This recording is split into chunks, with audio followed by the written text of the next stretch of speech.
खुशखबरी है। चुप चुप खुशखबरी।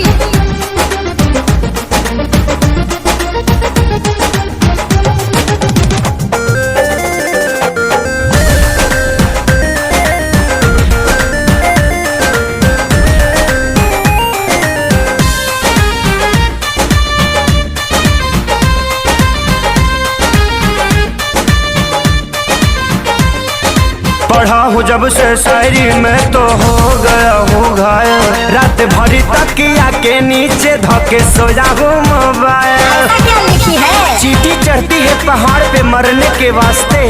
मैं ग्रीटिंग कार्ड भेज रही हूँ प्यार करने के वास्ते। Oh my God, दर्द है। हाँ, दूध में चाउर पड़ता है तो खीर होता है। चीनी भी डाल। दूध में चाउर पड़ता है तो खीर होता है। जिसके दिल में प्यार नहीं है वो तो फकीर होता है। Oh my God, फीलिंग है। बड़े दिनों के बाद उनको याद आया है। लकी है। बड़े दिनों के बाद उनको याद आया है। लभार का हो लभार का ग्रीटिंग कार्ड आया है।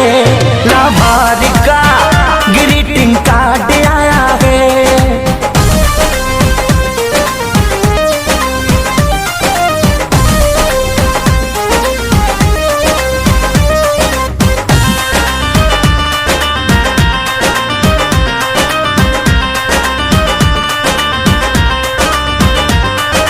जब से लेटर मिला है दिलवा मेरा खिला है।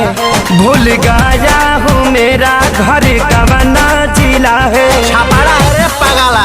आगाओ बॉक। भेज रही हूँ ग्रीटिंग कार्ड चंदन से कम नहीं। महक रहा है। ये जो मेरा दिल है लंदन से कम नहीं। Oh my God!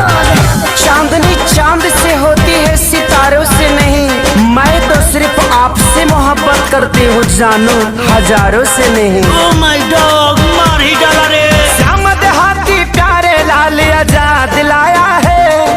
सोनू आशीष के सारी ला प्रसाद आया है। लभार का हो लभार का ग्रीटिंग कार्ड आया है। लभार का ग्रीटिंग कार्ड आया